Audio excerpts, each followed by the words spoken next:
মালাকুল মউতকে আল্লাহ পাক জিজ্ঞেস করবেন, কে এখন বেঁচে আছে আর কারা বেঁচে আছে? তিনি বলবেন, হযরত জিবরাইল, হযরত মিকাইল, হযরত ইসরাফিল।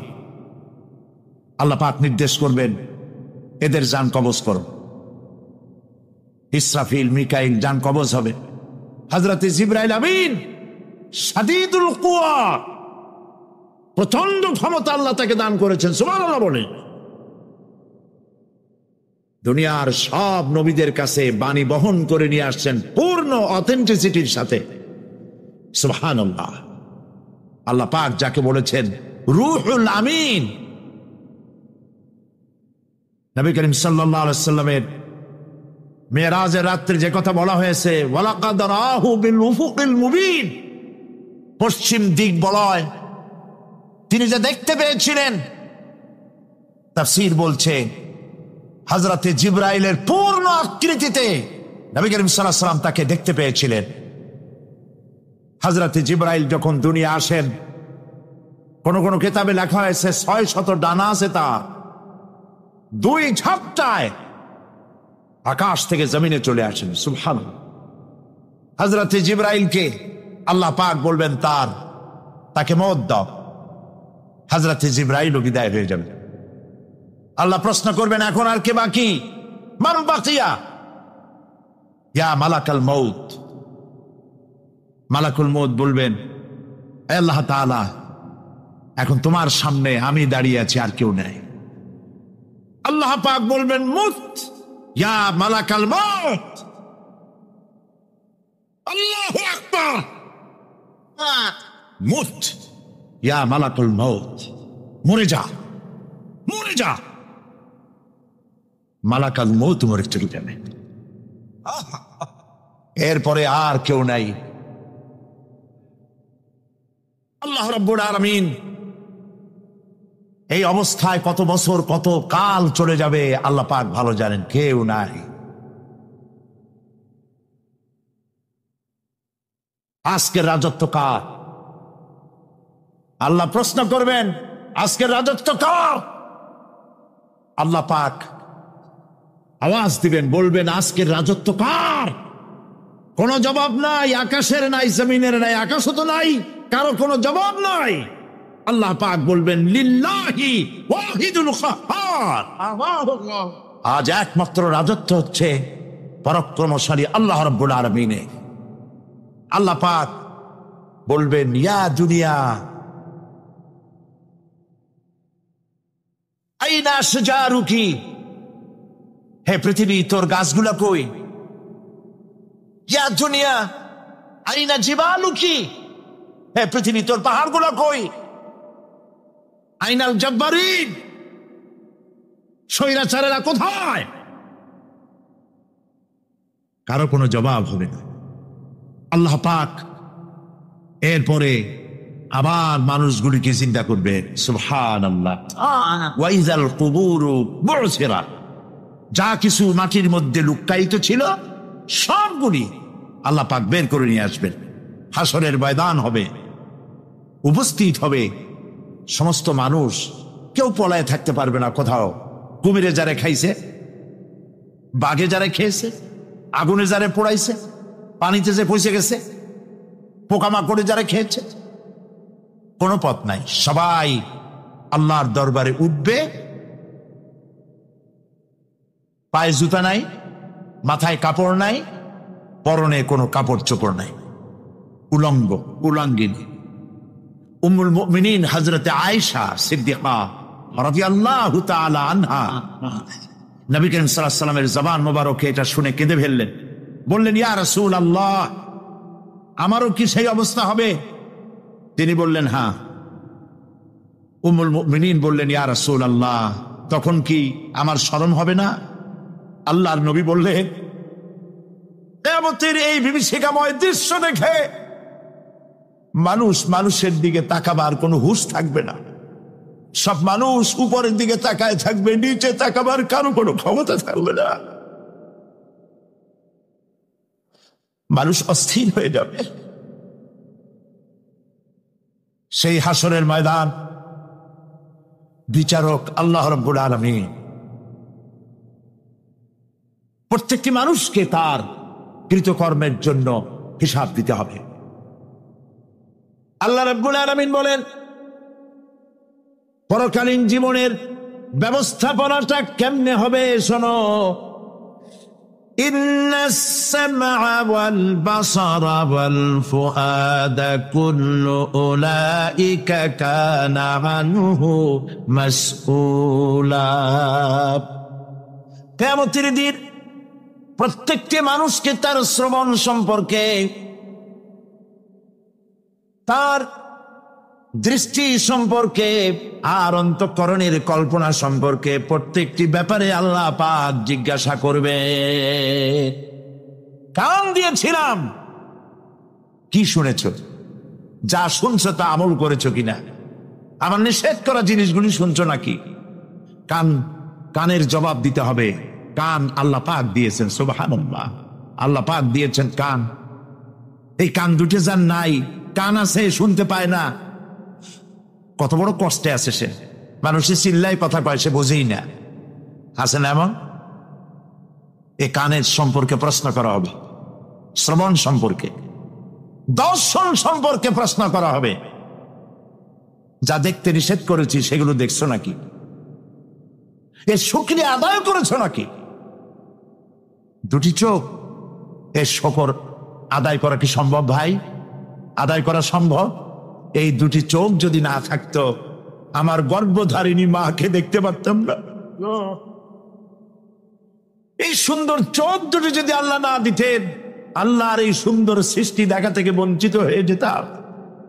আল্লাহকে বলি, মনির, হে বিশাল আকাশের মালিক, তুমি দয়া করে না চাইতে আমাদের শরীরে যা দিছো নিয়ামত, মৃত্যুর আগে ছিনায় নিও না। দুটি চোখের শকর আদায় করতে পারবো না। চোখের মধ্যে পানি আছে, কান্নার পানি না, সবসময় চোখে পানি আছে। চোখে আমরা পলক দেই না? কত কুদরত আল্লাহ পাকে। এই পৃথিবীতে দিনে রাতে অসংখ্য পলুয়েশন, রোগ জীবাণু সমানে উঠতেছে। এখন যদি মাইক্রোস্কোপ যন্ত্র এখানে থাকতো, তাহলে দেখতেন এই পরিবেশটা কত দূষিত, কত পলুয়েশন, কত জার। এগুলি নাকের মধ্য দিয়ে পেটে যাচ্ছে, চোখের মধ্যে ঢুকতেছে। ক্রমাগত চোখের ভিতরে ধুলাবালি ঢুকবে, আর পরিষ্কারের কোনো ব্যবস্থা যদি না করা হয়, চোখের দৃষ্টি নষ্ট হয়ে যেতে পারে। এই জন্য আল্লাহ রাব্বুল আলামিন চোখের ভিতরে মেডিসিন রূপী এক প্রকারের পানি রেখেছেন, আর অটোমেটিক চোখের পাতা ওঠানামা করে প্রতি মুহূর্তে চোখকে ক্লিন করে দিতেছে। এই চোখ সম্পর্কে আল্লাহ রাব্বুল আলামিন প্রশ্ন করবেন, অন্তঃকরণ সম্পর্কে প্রশ্ন করবেন। জবাব দেওয়া সেদিন বড়ই কঠিন হয়ে যাবে। এই জন্য আল্লাহ রাব্বুল আলামিন দুনিয়াবাসীকে সতর্ক করে দিচ্ছেন। তিনি আরো বলছেন, ওয়ালাকাদ খালাকনাল ইনসানা ওয়া না'লামু মা তুওয়াসবিসু বিহি নাফসু ওয়া নাহনু আকরাবু ইলাইহি মিন হাবলিল ওয়ারিদ। মানুষ সৃষ্টি করেছি আমি, তার অন্তঃকরণে কি চিন্তা হয়, কি কল্পনা হয় তাও জানি আমি। আর আমি আমার বান্দার যেই সাহারাগের উপরে মাথাটা খাড়া বিজ্ঞানীরা খুঁজে পাচ্ছে, আল্লাহ পাক মানুষের গলায় একটা টেপ রেকর্ডার লাগাই দিয়েছেন। সুবহানাল্লাহ বলেন। সেই টেপ রেকর্ড আমার এই যে বক্তৃতা ভিডিওতে ধারণ করা হচ্ছে, টেপে ধারণ করা হচ্ছে। এই বুদ্ধিগুলি কে দিছে? আরে ভাই কথা বলবেন তো আল্লাহর নাম জোরে না। এই বুদ্ধি কে দিয়েছেন? যে আল্লাহ বুদ্ধি দিয়ে আপনার আমার কথা রেকর্ড করাইতে পারে, সে আল্লাহ পাক আপনাদের আমার সাথে অদৃশ্য একটি টেপ রেকর্ড গলার মধ্যে ঝুলায় রাখছেন। এটা বিশ্বাস করবেন না? হানিফা ওয়া মা আনা মিনাল মুশরিকিন। নিশ্চয় আমার মুখ ঘুরাই দিলাম কার দিকে? যিনি আকাশ এবং জমিনের স্রষ্টা, সব কিছুর মালিক যিনি, তার দিকে আমি মুতাওয়াজ্জা হলাম। নামাজের অর্থই হচ্ছে মুতাওয়াজ্জা হওয়া, মুখ ঘুরিয়ে দেওয়া, চেহারা ঘুরিয়ে দেওয়া। আর নামাজের আরেক অর্থ হচ্ছে নিকটবর্তী থেকে আরো নিকটবর্তী হওয়া। আল্লাহ রাব্বুল আলামিন বলেন, নিকটবর্তী হতে হলে ওয়াসজুদ ওয়াকতারিব, সেজদা দাও আর সেজদার মাধ্যমে আমার নিকটবর্তী হয়ে যাও। সেজদা দিলেই আল্লাহর নিকটবর্তী হওয়া যায়। কোন সুবহানাল্লাহ।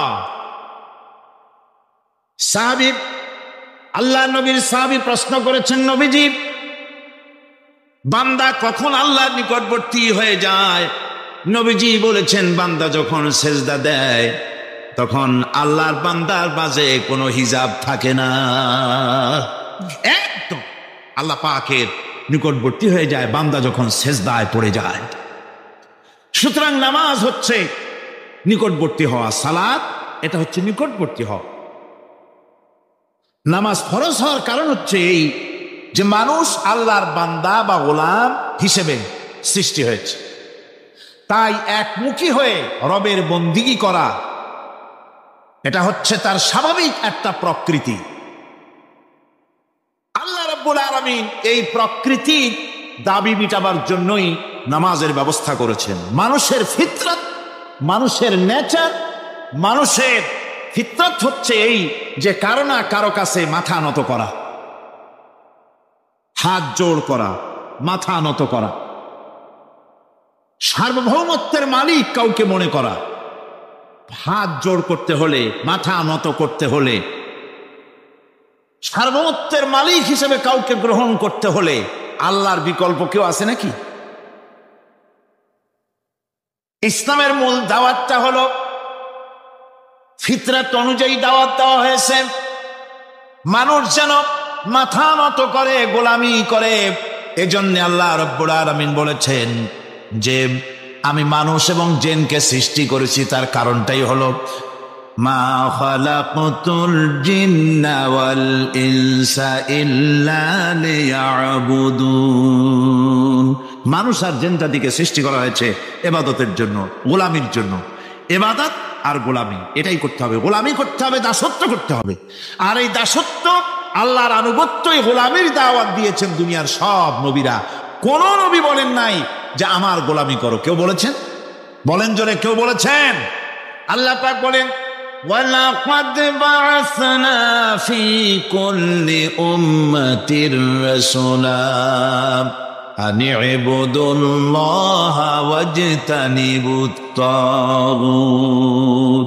প্রত্যেক জাতির জন্য আমি রাসূল প্রেরণ করেছি, তারা মানুষকে দাওয়াত দিয়েছেন এই কথা বলে যে এক আল্লাহর গোলামি করো, তিনি ছাড়া কোনো ইলাহ নাই, আইনদাতা নাই, বিধানদাতা নাই, তার গোলামি, তার সামনে মাথা নত করে দাও। নামাজ হচ্ছে তাওহীদের অবশ্যম্ভাবী এক বহির্প্রকাশ। তাওহীদের জন্য তাওহীদবাদী মানুষ যারা, তাদেরকে নামাজ আদায় করতেই হবে।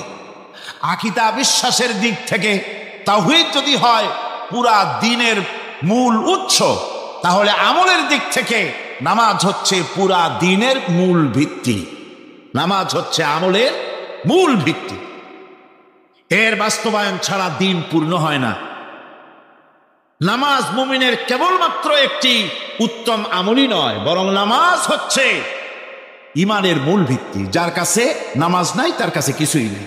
রাসূল কারীম সাল্লাল্লাহু আলাইহি ওয়াসাল্লাম বলেছেন যে নামাজ যে ব্যক্তি পড়ে না, আল্লাহ পাকের সাথে তার কোনো সম্পর্ক বাকি থাকে না। সুতরাং এই নামাজটা হচ্ছে এই যে একমাত্র একাগ্র চিত্তে আদবের সাথে আল্লাহর সামনে রুজু হয়ে যাওয়া।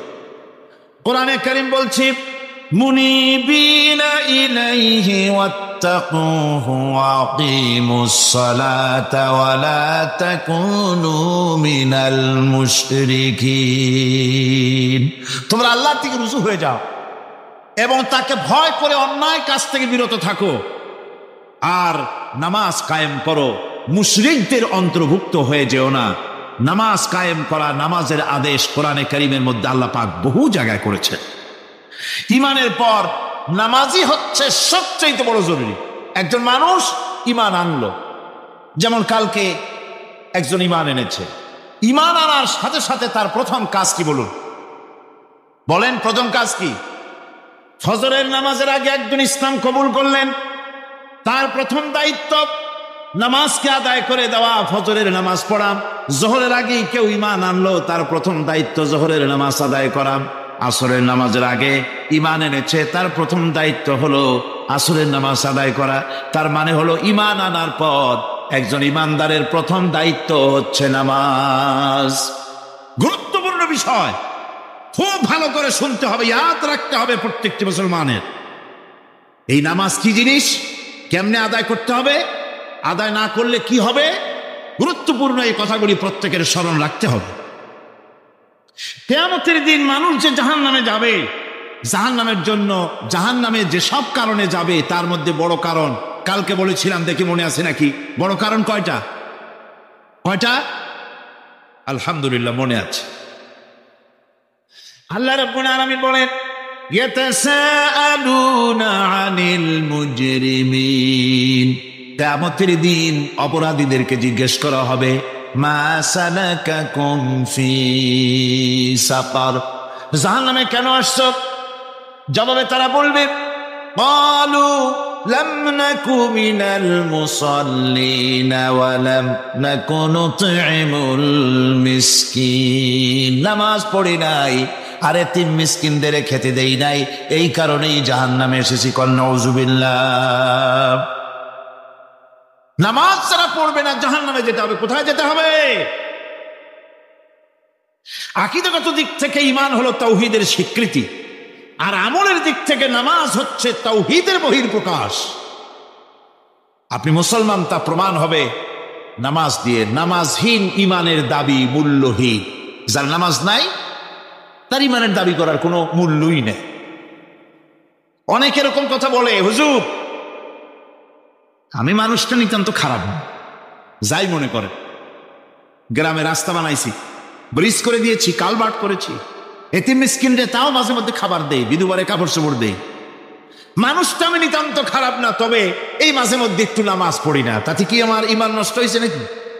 আমি বলি, ভাই ঈমানই তো নাই, নষ্ট হবে কি? ঈমান থাকলে না নষ্ট হবে? ঈমান নাই। সুতরাং একজন মুসলমান যদি নামাজ না পড়ে নিজেকে মুসলমান বলে দাবি করার কোন হক তার নাই, দাবি করার অধিকার নেই। নামাজ হচ্ছে জিন্দেগি, নামাজটাই মূলত জিন্দেগি। নামাজটা কি? জিন্দেগি। আল্লাহ রাব্বুল আলামিন শেখাচ্ছেন, কুল ইন্না সালাতি ওয়া নুসুকি ওয়া মাহইয়ায়া ওয়া মামাতি লিল্লাহি রাব্বিল আলামিন। মুহাব্বতের সাথে সবাই পড়েন, কুল ইন্না সালাতি ওয়া নুসুকি ওয়া মাহইয়ায়া ওয়া মামাতি লিল্লাহি রাব্বিল আলামিন। বলো আমার নামাজ, বলো আমার নামাজ, আমার কোরবানি, আমার হায়াত, আমার মত সবকিছুই আল্লাহ রব্বুল আলামিনের জন্য নিবেদিত। আমার বেঁচে থাকা, আমার মরে যাওয়া সব আল্লাহর জন্য। সে আল্লাহ রব্বুল আলামিন, তার জন্য সবকিছু নিবেদিত করতে হবে। আল্লাহ পাকের গোলাম আমাদের বানিয়েছেন, আল্লাহ আমাদের গোলামি করা লাগবে। আর গোলামির নমুনা যাকাত দিয়া, হজ দিয়া, দান দিয়া, সদকা দিয়া, কোন জিনিস দিয়ে নামাজের মতো গোলামির উৎকৃষ্ট প্রমাণ বা নমুনা আর কিছুতে নাই। আমি যে গোলাম তার উৎকৃষ্ট প্রমাণ হচ্ছে নামাজ। নামাজেই একটা মানুষ গোলামির অনুভূতিতে তাকে নিয়ে যায়। বাদশাহ হোক, মন্ত্রী হোক, বীর হোক, মৌলানা হোক, মুহাদ্দিস হোক, বড় লোক হোক, গরিব হোক, পুরুষ হোক, নারী হোক, যাই হোক, নামাজে দাঁড়াইলো, একেবারে কান্ডারে ধরিয়া কানের কাছে হাত দিয়া, হাত দুটো বাঁধিয়া মাথা নিচের দিকে দিয়ে দাঁড়ায় গেল। কিসের মতো? আসামি, আসামির মতো, গোলামের মতো। সুবহানাল্লাহ। এদিক ওদিক তাকাইতে পারবা না, চোখটা থাকবে সেজদা যেখানে দিবা সেখানে। তাকানো নিষেধ, সেজদার দিকে তাকা। এরপরে যখন রুকুতে গেলেন, গোলামের নমুনা হয়ে গেল। গোলামের এরকম মাথা নিচু করে থাকতে হয় প্রভুর সামনে। গেলেন, রাজা বাদশাহ বড় লোক সব অহংকার চূর্ণ হয়ে গেল।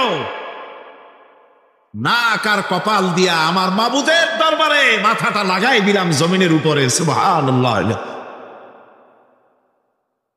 আমি আমার ভাষায় বলি, আমি আমার ভাষায় কথাটা এভাবে বলি, এই জমিনটা যদি কাগজ হয় আর আমার নাকটার কপালটা যদি কলম হয়, তাহলে আমি যে গোলাম দৈনিক 5 বার আমার নাক আর কপাল দিয়া জমিন নামক কাগজের উপরে, দাস খতের উপরে দৈনিক 5 বার নাক আর কপাল দিয়া সই করে দেই, আল্লাহ আমি তোমার গোলাম আর কারো গোলাম নই, আমি একমাত্র তোমার গোলাম।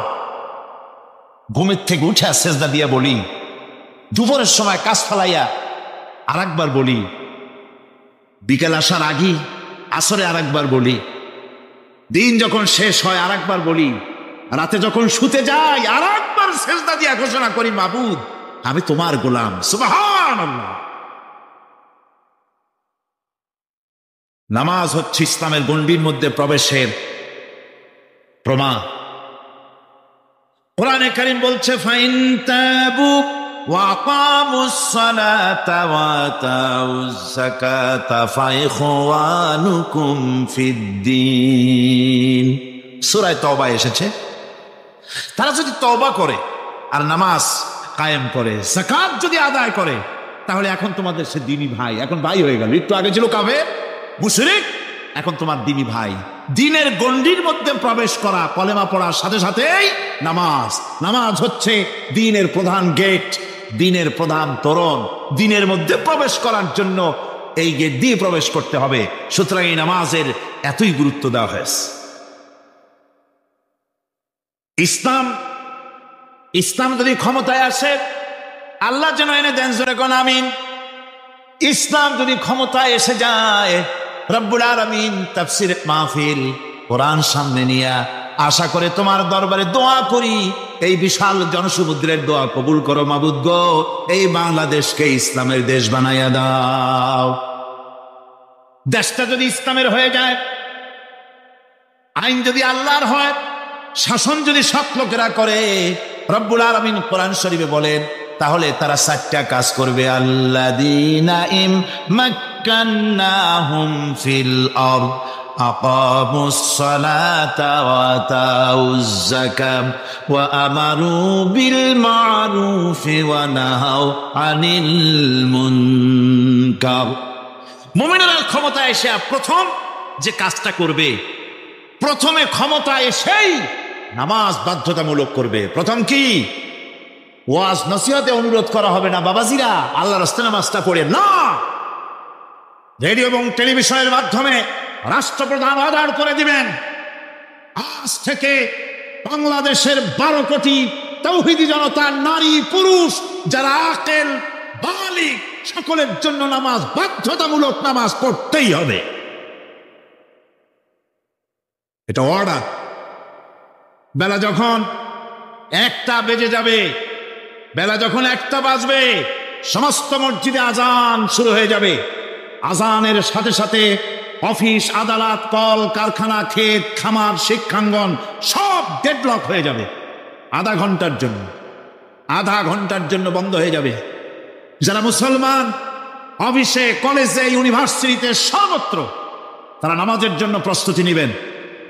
আধা ঘন্টার ভিতরে নামাজ আর খানা সেরে আবার কলেজ চলবে, বিশ্ববিদ্যালয় চলবে, কল চলবে, কারখানা চলবে, ক্যান্টনমেন্ট চলবে, সেক্রেটারিয়েট চলবে, সব আপন গতিতে চলতে থাকবে। আল্লাহর রহমত, বরকত আকাশ ফেরে নাজিল হয়ে যাবে।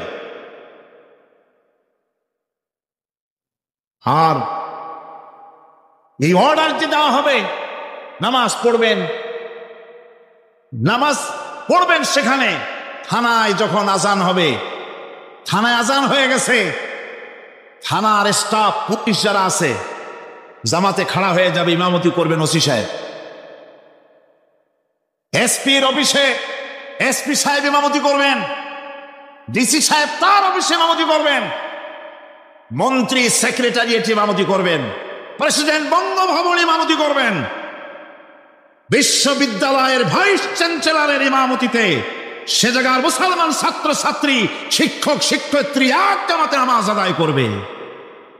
এই যদি হয় চিত্র দেশের, অপরাধ থাকবে?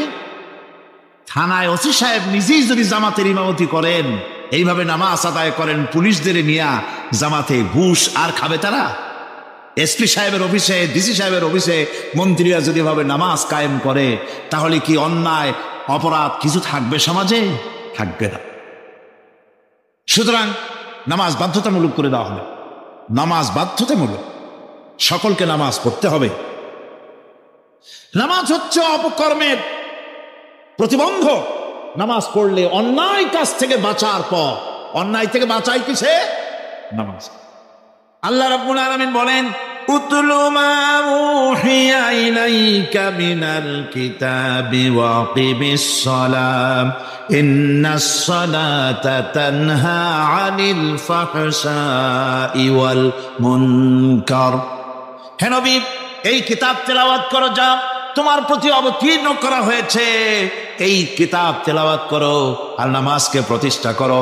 নিঃসন্দেহে নামাজ মানুষকে পাপাচার থেকে বাঁচায়া দেয়। অশ্লীলতা, পাপাচার থেকে মানুষকে বাঁচায় কে? জোরে চিল্লায় কোন কে? নামাজ। এই নামাজ মানুষকে অন্যায় কাজ থেকে বাঁচায় দেয়। নামাজ যে মানুষকে অন্যায় কাজ থেকে বাঁচায়, কেমনে বাঁচায়? আমরা যে নামাজ পড়ি, এই নামাজে তো আমাদেরকে অন্যায় কাজ থেকে বাঁচাইতে পারে না। নামাজি বহুত মানুষ আছে অন্যায় করে, করে কিনা কন? না করে না? করে। নামাজি অথচ অন্যায় করে। আর আল্লাহ বলছেন নামাজিকে, নামাজ তাকে অশ্লীলতা থেকে ফিরায়। তাহলে কথা কাটটা ঠিক? আল্লাহটা জোরে বলেন, কাটটা ঠিক? অবশ্যই আমার আল্লাহর কথা হক। আমি ভুল করতেছি, আমি যেন কোথাও ভুল করতেছি, সামথিং ইজ রং, কোথাও যেন আমরা ভুল করে বসতেছি, সেই ভুলটা কি আমরা আবিষ্কার করতে চেষ্টা করবো ইনশাআল্লাহ। প্রথম যে কথাটা সেটা হচ্ছে যে আমরা যা নামাজে পড়ি আমরা তা বুঝি না। কথা ঠিক কিনা? আমি যদি এখন প্রশ্ন করি সামি আল্লাহু লিমান হামিদা অর্থ কি, কন? ফার্স্ট ডিভিশনে কয়েকটা লেটার নিয়ে ফেল করবেন, এরকম লোক আছেন না নাই? সুবহান রাব্বিয়াল আলা অর্থ কি জানি না, সুবহান রাব্বিয়াল আযীমের অর্থ কি জানি না, দোয়ায়ে কুনুত অর্থ কি জানি না, তাশাহুদ অর্থ কি জানি না, সূরা ফাতিহার অর্থ কি জানি না। এমন কি উযুর মধ্যে কয়টা ফরজ তাও অনেকের জানা নাই। কথা কি বেশি বললাম না ঠিক বলছি? একজনের জিজ্ঞেস করলো, মিয়া উযুতে কয় ফরজ? ভাই হুজুর কি মনে করেন যে বুঝি জানি না? এটা তো সাধারণ ব্যাপার, বলেন না কয় ফরজ? উযুতে তো 17 ফরজ। কি কি কয়? হাত ধোয়া, পাও ধোয়া, মুখ ধোয়া, নাক ধোয়া, চোখ ধোয়া, জিহ্বা ধোয়া, মাথা ধোয়া। বলতে বলতে গুনে দেখা গেল প্রায় 19টার মতো বলছে। বলা হলো, মিয়া বললেন আপনি উযুতে ফরজ 17টা, কইলেন আপনি 19টা। কয় হুজুর জানি, আরো বলি না আপনাদের ভয়তে। উযু জানে না, নামাজ জানে না, তাকে এই নামাজ কেমনে ফিরাবে অন্যায় কাজ থেকে? কথা বুঝতে পেরেছেন? নামাজে আল্লাহু আকবার বললাম, এরপরে সানা পড়লাম, তারপরে সূরা ফাতিহা পড়লাম। সূরা ফাতিহার ভিতরে যে সমস্ত কথাগুলি বললাম সেই কথাগুলি বুঝি না, কি বলেছি তাও জানি না। এরপরে সুবহান রাব্বিয়াল আলা বলেছি, সুবহান রাব্বিয়াল আযীম বলেছি, সামি আল্লাহু লিমান হামিদা বলেছি, অর্থ কি জানি না। আল্লাহ তা শুনতে পান, যে ব্যক্তি আল্লাহর প্রশংসা করেন তিনি তা শুনতে পান। নামাজের মধ্যে আইডিয়া দেওয়া হচ্ছে, তুমি যে আল্লাহর জন্য নামাজ পড়তেছো, প্রশংসা করতেছো, এটা এমন নয় যে আল্লাহ পাক দেখছেন না বা শুনতেছেন না। তুমি যা বলতেছো, প্রশংসা করতেছো, আল্লাহ পাক তা শুনতে পাচ্ছেন। সামি আল্লাহু লিমান হামিদা, সুবহান রাব্বিয়াল আলা। আমি মহান সর্বশ্রেষ্ঠ আল্লাহ রাব্বুল আলামিনের পবিত্রতা ঘোষণা করছি, আমি তার প্রশংসা করছি। সূরা ফাতিহার কি আমরা বলি আপনারা ব্যাখ্যা দেখে বুঝে নিয়েন, সেগুলি আমি এখানে বলে বাকি কথা সব শেষ করতে পারবো না। নামাজে কি পড়েন সেটা যদি জানতেন অবশ্যই আল্লাহ রাব্বুল আলামিনের কথা কার্যকরী হয়ে যেত। ইন্নাস সালাতা তানহা আনিল ফাহশাই ওয়াল মুনকার। নামাজ মানুষকে পাপের কাজ অশ্লীলতা থেকে ফিরাতে পারে। আল্লাহ ইন্না বসাইছেন, নিশ্চয়ই, বেশক, অবশ্যই নামাজ পাপ থেকে ফিরাবে। কিন্তু কেমনে ফিরাবে নামাজ তো বুঝি না, নামাজ তো বুঝি না। খালি সেজদা দেয় জনমের মতো। আর সেজদা কি? নামাজে যদি দেখে ইমাম দেরি করতেছে, আত্তাহিয়াত পড়তে দেরি হয়ে যাচ্ছে, পিছন থেকে সিগন্যাল মারে, ঠিক কিনা? বেয়াদব, বেয়াদব। তোমার নামাজ, তোমার আত্তাহিয়াত আগে শেষ হয়েছে, তাতে কি হয়েছে? চুপ করে বসে থাকো। ইমামকে কাশি দিয়া সতর্ক করার অধিকার তোমার নাই। যদি ইমামকে সতর্ক করার জন্য কাশি দিয়ে থাকো, তোমার নামাজ ফাসেদ হয়ে যাবে। এটা ফাজদামি করার জায়গা না, এটা নামাজ। এর নাম কি? ধীরে সুস্থে নামাজ পড়তে হবে। অনেকে মসজিদটারে মনে করে জেলখানা। ঢুকতে যত দেরি, বেরোতে পারলে যেন বাসে যান ছটফট করে। সিনেমার মধ্যে গিয়ে ঘন্টার পর ঘন্টা বসে থাকে, খারাপ লাগে না? মসজিদে কেরাত যদি একটু লম্বা পড়ে, পিছনে বসে খালি কি যে করে, মনে মনে বলতে থাকে যে ইমাম এমন কাঁচা ছাড়া ছাড়ি না। আর গান যখন শোনে, শুনতেই থাকে, কত মজা, ঘুম আসে না। নাউজুবিল্লাহ কর। সুতরাং নামাজে কি পড়েন সেটা আপনাকে বুঝতে হবে। সঠিকভাবে নামাজ পড়ার পরও যদি কোনো মানুষের সঠিকভাবে, ভালো করে শোনেন, সঠিকভাবে নামাজ পড়ার পরেও যদি কোনো মানুষ পাপের থেকে না ফেরে, তাহলে বুঝতে হবে একথা, পানি আর সাবান দিয়া কাপড় ধুলে কাপড়ের ময়লা যাবে, কিন্তু পানি আর সাবান দিয়া কয়লা জনমের মতো ধুইলেও কয়লার ময়লা যাবে না। কথা বুঝে আসছে? এর থেকে আর উত্তম দৃষ্টান্ত আমার কাছে নাই। নামাজ পড়ার পরেও যদি চরিত্র ভালো না হয়, বুঝতে হবে নামাজ হচ্ছে না, কাঙ্ক্ষিত মানের নামাজ আদায় হচ্ছে না। আল্লাহর নবী বলেছেন, যার নামাজ পাপ কাজ হতে ফিরাতে পারলো না, তার নামাজ নামাজি নয়। আবার শুনুন, রাসূল বলছেন, যার নামাজ তাকে পাপের কাজ থেকে ফিরাতে পারলো না, তার নামাজ নামাজ নয়। ওটি নামাজ হয় নাই, যার জন্য তার পাপ থেকে তারে ফিরাইতে পারছে না। আর কিয়ামতের দিন বেনামাজিরা সবচাইতে বেশি অপমানিত হবে। সবচাইতে বেশি অপমানিত হবে কারা? বেনামাজিরা। কিভাবে? ইয়াউমা ইউকশাফু আন সাকিন ওয়া ইউদআউনা ইলাস সুজুদি ফালা ইয়াস্তাতিউন।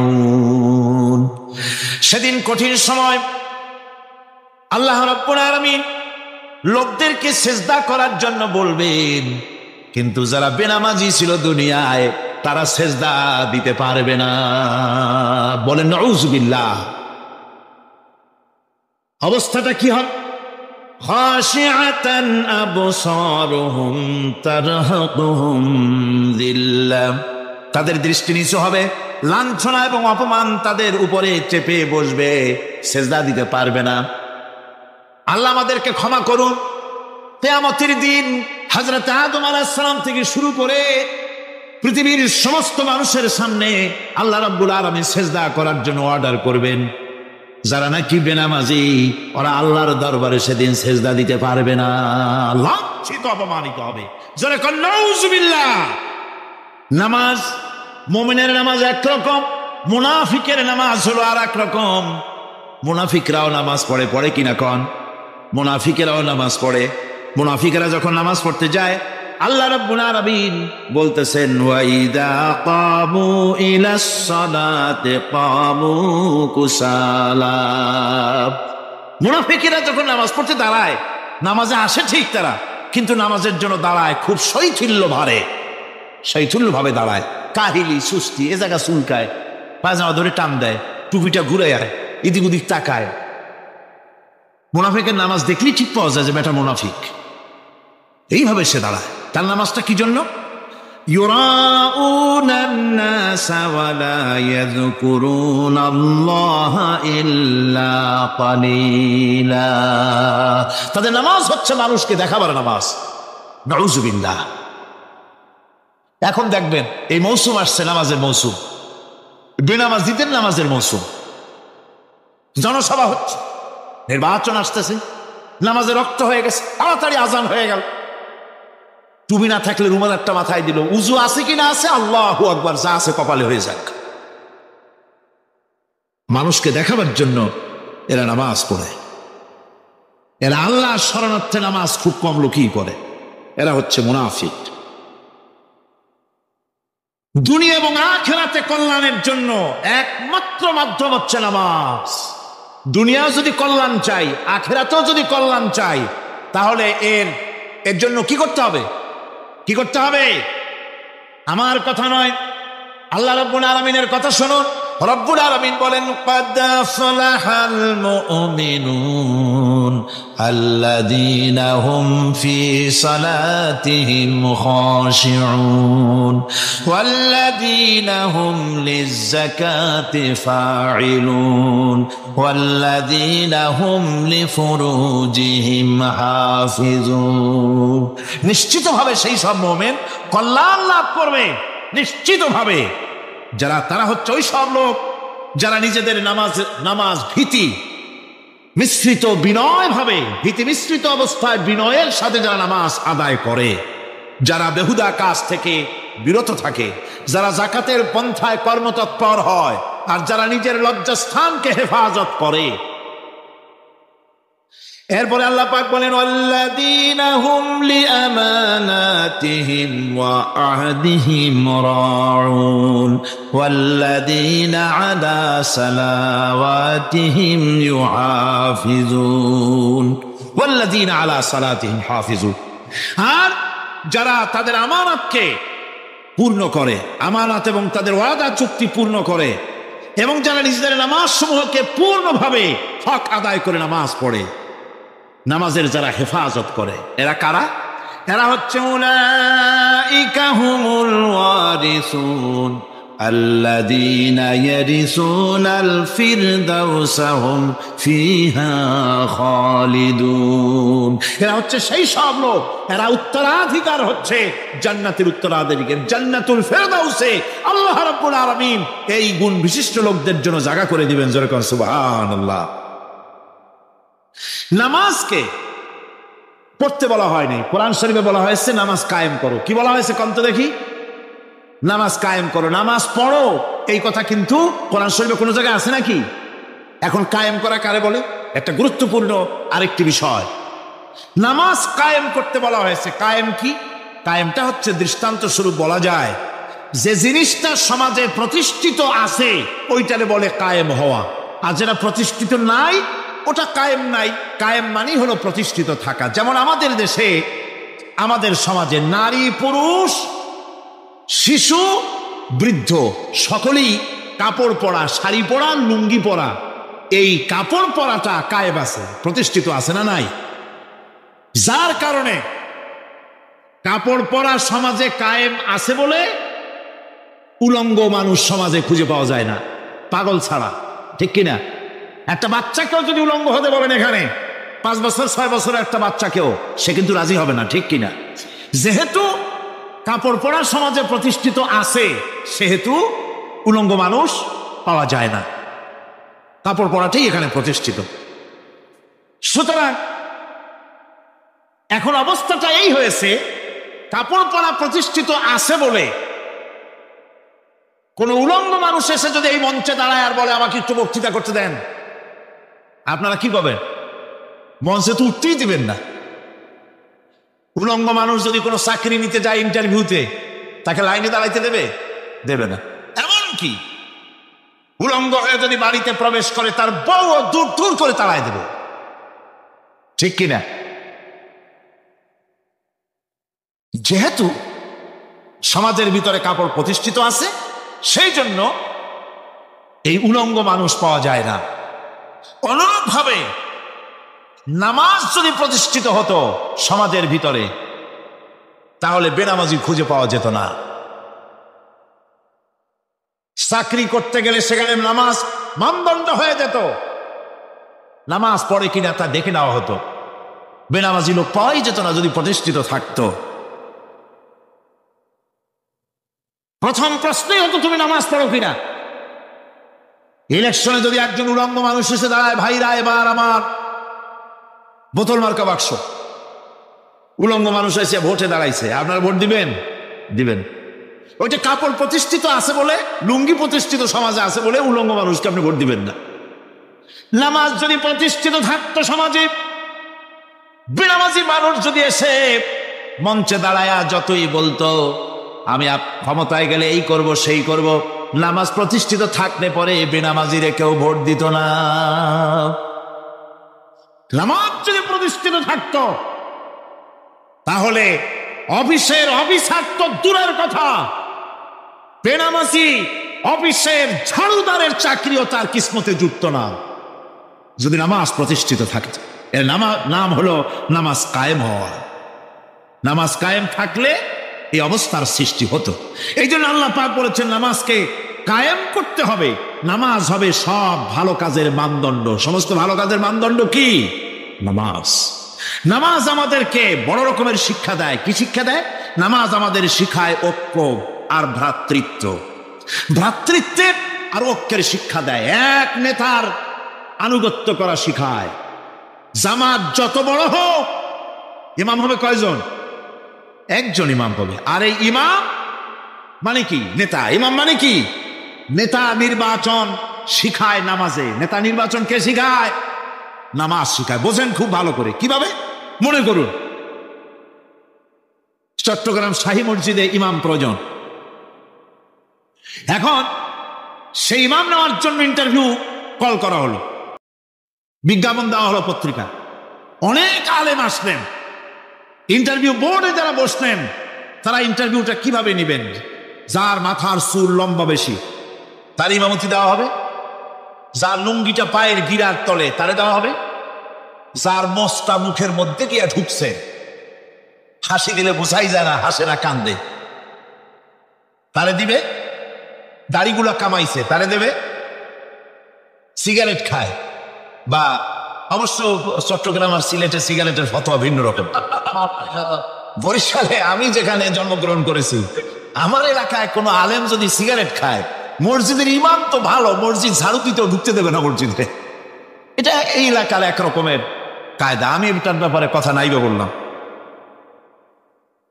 তো আপনারা খুঁজে দেখবেন সে সিনেমা দেখে নাকি, মিথ্যা কথা বলে নাকি, বউ পর্দায় থাকে নাকি।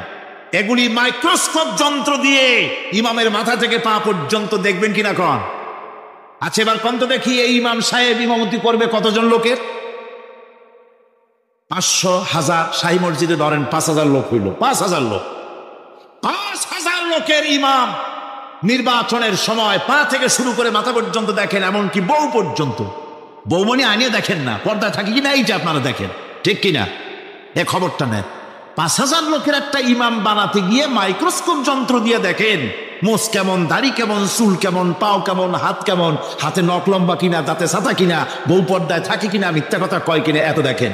আর যখন নির্বাচন আসে তখন 2.5 থেকে 3 লক্ষ মানুষের জন্য একজন এমপি নির্বাচিত হয়। সেই ইমামকে বাছাই করার জন্য নামাজ পড়ে কিনা, জিনাকার কিনা, মদখোর কিনা, সুদখোর কিনা, ঘুষখোর কিনা, বদমাশ কিনা বাছাই করা হয় না।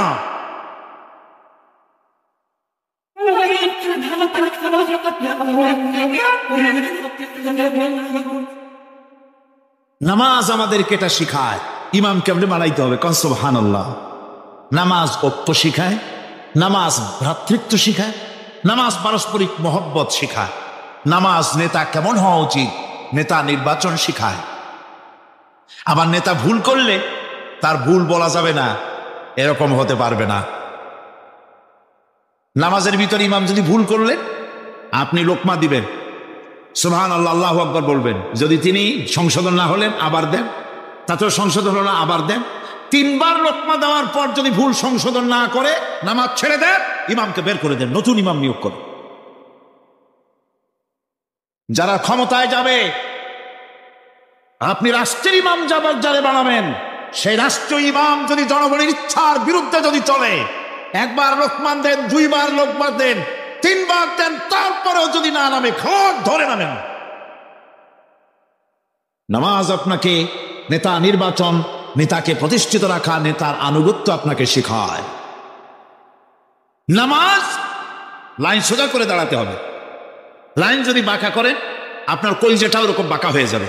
নাউযুবিল্লাহ। নামাজের কাতারে যার কারণে নামাজের কাতার বাঁকা হবে, পুরা কাতারের জন্য আল্লাহর কাছে ওই লোকটা দায়ী হয়ে যাবে।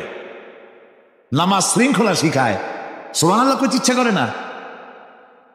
নামাজ শৃঙ্খলা শিখায়, শৃঙ্খলা বোধ শিখায়। সোজা হয়ে দাঁড়া। তারপরে ঐক্য এবং মহব্বত শিখায়। নামাজের ভিতরে যখন দাঁড়ায় গেলেন, আমির দাঁড়ালো, ফকির দাঁড়ালো, মন্ত্রী দাঁড়ালো, তার ড্রাইভারও দাঁড়ায় গেল, একই কাতারে দাঁড়ায় গেছে। নামাজ পড়তে গিয়ে ড্রাইভারের পাও গিয়ে লেগেছে মন্ত্রীর গায়ে। নামাজ শেষ হওয়ার পর মন্ত্রীর বাবার ক্ষমতা নাই এ কথা বলার যে বেটা ড্রাইভার সলিমদ্দি, তোর পাও লেগেছে আমার পায়ে, তোর চাকরি শুদ্ধা দোজকে পাঠায় দেব। পারবে বলতে? পারবে না। মিয়া মন্ত্রী সাহেব, এটা তোমার সেক্রেটারিয়েট না, এটা আল্লাহর ঘর। এটা কার ঘর? এক হি সব মে খড়ে হো গে মাহমুদ ও আয়াজ, এক হি সব মে খড়ে হো গে महमूद आयाज, न कोई बंदा रहा न कोई बंदा नवाज। একই কাতারে দাঁড়িয়ে গেছে সম্রাট মাহমুদ আর চাকর আয়াজ। এখন সম্রাট মাহমুদও নাই, চাকর আয়াজও নাই। সম্রাট আর চাকর দুজনই আল্লাহ পাকের গোলাম হয়ে গিয়েছে।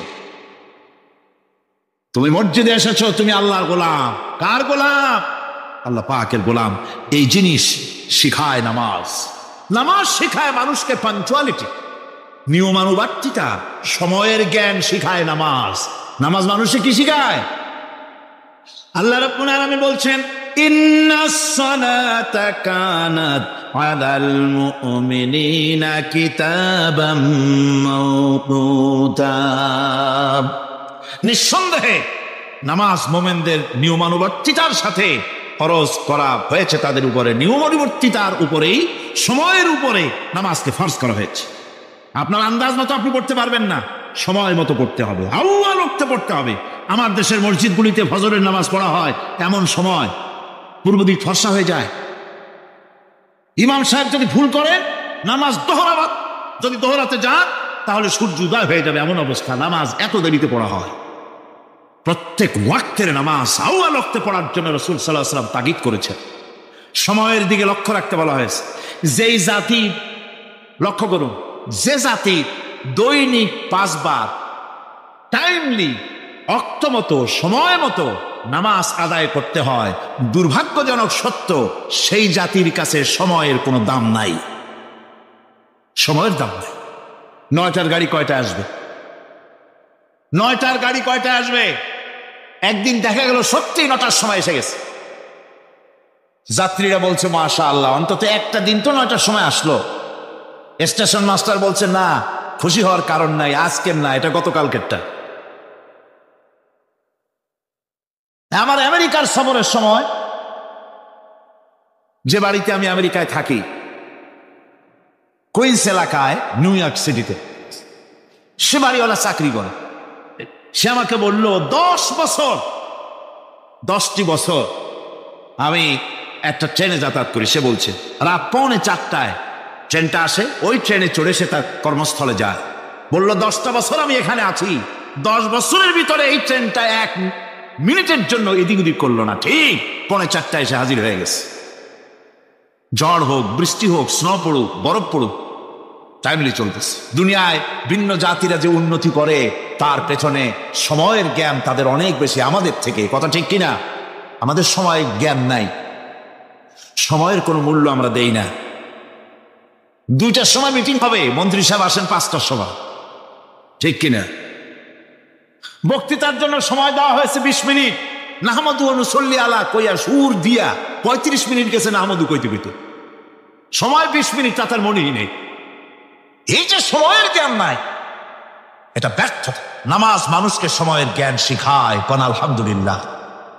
এই সময়ের জ্ঞান আমাদেরকে শিখতে হবে। এবার আমি আপনাদের সামনে বলতে চাই, আল্লাহর নবী জনাবে মুহাম্মদ রাসূলুল্লাহ সাল্লাল্লাহু আলাইহি ওয়াসাল্লাম নামাজের ব্যাপারে কি বলছেন। এতক্ষণ তো আল্লাহর কথা শোনালাম, কার কথা শোনাইছে? আমার আল্লাহর নবী বলেন, নবীকে প্রশ্ন করা হলো, ইয়া রাসূলুল্লাহ আইয়ু শাইইন আহাব্বু ইনদাল্লাহি ফিল ইসলাম, ইসলামের মধ্যে আল্লাহর কাছে কোন জিনিসটা বেশি প্রিয়? আল্লাহর কাছে ইসলামের কোন জিনিসটা বেশি প্রিয়? হুজুর বললেন, আস-সালাতু লিওয়াক্তিহা, মান তারাকা সালাতান ফালা দীনা লাহু ওয়াস-সালাতু ইমাদুদ্দিন। আল্লাহর কাছে সবচাইতে বেশি প্রিয় হচ্ছে নামাজ। সবচাইতে প্রিয় কি? নামাজ। ওয়াক্ত মতো নামাজ আদায় করা আল্লাহ পাকের বেশি প্রিয়। আর এই নামাজ হচ্ছে দ্বীনের খুঁটি। এটা দ্বীনের কি? খুঁটি। এই যে খুঁটিগুলো আছে, খুঁটিগুলো ফালাই দিলে তারপরে আপনার এই প্যান্ডেল থাকবে?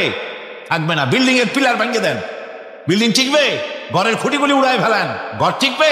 টিকবে না। দ্বীনের খুঁটি হচ্ছে নামাজ। লা দীনা লিমান লা সালাতা লাহু, যার কাছে দ্বীন নাই, যার কাছে নামাজ নাই, তার কাছে কি নাই? দ্বীন নাই, ঈমান নাই। আল্লাহর নবী বলেছেন, ওয়ান জাবির রাদিয়াল্লাহু তাআলা আনহু قال قال رسول الله صلى الله عليه وسلم بين العبد وبين الكفر ترك الصلاة। আল্লাহ পাকের নবী বলেন, আল্লাহর বান্দার মুমিন, আল্লাহর বান্দার কাফের, দুইজনের মধ্যে পার্থক্য হলো, যে ব্যক্তি নামাজ পড়ে সে আল্লাহর গোলাম, যে নামাজ পড়ে না সে কাফের হয়ে গেল। যে নামাজ পড়লো না সে কাফের হয়ে গেল। মান তারাকা সালাতান মুতাআম্মিদান ফাকাদ কাফারা, যে ব্যক্তি ইচ্ছে করে নামাজ ছেড়ে দিল সে কাফের হয়ে গেল। বলেন নাউযুবিল্লাহি মিন যালিক। এই জন্য নামাজ আদায় করা বাধ্যতামূলক প্রত্যেকটি মুসলমানের জন্য। রাসূল কারীম সাল্লাল্লাহু আলাইহি ওয়াসাল্লাম একটা দৃষ্টান্ত দিয়েছেন, কারো বাড়ির সামনে যদি একটা নাহার থাকে, একটা পুকুর থাকে, একটা খাল থাকে প্রবাহিত, এতে যদি ওই বাড়িওয়ালা দৈনিক 5 বার গোসল করে, তাহলে তার গায়ে কি কোনো ময়লা থাকে? হুজুর, সাহাবীরা বললেন, না হুজুর, থাকে না। হুজুর বললেন, এটাই হলো নামাজের দৃষ্টান্ত। 5 ওয়াক্ত নামাজ যে আদায় করবে সে গুনাহ থেকে আল্লাহ পাক তাকে পবিত্র করে দিবেন। সুবহানাল্লাহি ওয়া বিহামদিহি। আমার ভাইরা, নামাজ পড়লে পরে এক জুমা থেকে আর এক জুমা পর্যন্ত মানুষ যে সমস্ত গুনাহ করে, কবিরা গুনাহগুলি বাদে, শিরকার কবিরা গুনাহগুলি বাদে যত গুনাহ আছে তার কাফারা হয়ে যায়। নামাজ যে সঠিকভাবে আদায় করবে, এই নামাজটা একটা কঠিন কাজ। নামাজটা কি কাজ? কে বলতেছেন এ কথা? আল্লাহ পাক। ওয়া ইন্নাহা লাকাবীরাতুন ইল্লা আলাল খাশিঈন। নামাজ একটা ভারী জিনিস, একটা কঠিন জিনিস। কাদের জন্য কঠিন নয়? যারা নাকি আল্লাহ পাককে ভয় করে। আল্লাযীনা ইয়াযুন্নুনা আন্নাহুম মুলাকু রাব্বিহিম ওয়া আন্নাহুম ইলাইহি রাজিউন। যারা নাকি একথা মনের ভিতরে ধারণা করে যে আল্লাহ রাব্বুল আলামিনের দরবারে আবার হাজির হওয়া লাগবে, মোলাকাত করা লাগবে, এই চিন্তা যারা করে তাদের জন্য নামাজ মোটেই কষ্টকর নয়, নামাজ মোটেই তাদের জন্য অসহনীয় নয়, বোঝা নয়, ভার নয়। তারা নামাজ আদায় ঠিকই করবে। এই জন্যে বিবি, বাল বাচ্চা সকলকে নামাজের জন্য তাগিদ করতে হবে। যত ভাই এখানে এসেছেন নিজেরা পড়বেন, বিবি বাল বাচ্চাকে তাকিদ করবেন। আল্লাহ পাক বলছেন, ওয়ানজির আশীরাতাকাল আকরাবিন, তোমার নিকটবর্তী যারা আছে তাদেরকে তুমি আল্লাহর ভয় দেখাও। নামাজের জন্য তাদেরকে বলো, আল্লাহর ভয় তাদের অন্তঃকরণের মধ্যে সৃষ্টি করে দাও। আর এই নামাজ পড়তে হবে জামাতের সাথে। নামাজ পড়তে হবে কিছুর সাথে? জামাতের সাথে। রাসূল কারীম সাল্লাল্লাহু আলাইহি ওয়াসাল্লাম বলছেন, হুজুরের কাছে, আল্লাহর নবীর কাছে, হযরতে আবু হুরায়রা রাদিয়াল্লাহু তাআলা আনহু হাদিসটি বর্ণনা করেছেন। হুজুরের কাছে একজন অন্ধ লোক এলো। সেই অন্ধ লোক এসে বললেন, হুজুর, আমি তো চোখে দেখি না, জামাতের যে গুরুত্বের কথা আপনি বললেন, আমাকে কি রুখসত দেওয়া যায় নাকি? আমি অনেক সময় সাথী সঙ্গী পাই না, আমাকে কি রুখসত দেওয়া যায় নাকি? হুজুর বললেন, হ্যাঁ, তোমাকে রুখসত দেওয়া গেল। অন্ধ যখন হেঁটে যাচ্ছিলেন, নবীজি তাকে আবার ডাকলেন, ডেকে জিজ্ঞেস করলেন, অন্ধ, নামাজের মসজিদের আজান কি তোমার কানে যায়? বলে হ্যাঁ, আমি আজান শুনি। হুজুর বললেন আজানের জবাব দিবা, মসজিদে এসে জামাতে নামাজ পড়বা। একজন অন্ধকে রুখসত দেওয়া হয় নাই। মসজিদে আজান শোনার পর ঘরে বসে যদি নামাজ আদায় করেন, নামাজের হক আদায় হবে না। হুজুর সাল্লাল্লাহু আলাইহি ওয়াসাল্লাম বলেছেন, মসজিদে আজান হওয়ার পর যে ব্যক্তি ঘরে বসে নামাজ পড়ে, আমার ইচ্ছা হয় ঘরটা আগুন দিয়ে জ্বালায় দেই। কে বলতেছেন? রাহমাতুল লিল আলামিন বলতেছেন। রাহমাতুল লিল আলামিন বলতেছেন, ঘরের মধ্যে যদি মেয়ে লোক আর বাচ্চারা যদি না থাকতো, তাহলে আমার ইচ্ছা হয় আমি বলি আগুন দিয়ে ঘরটারে জ্বালায় দাও।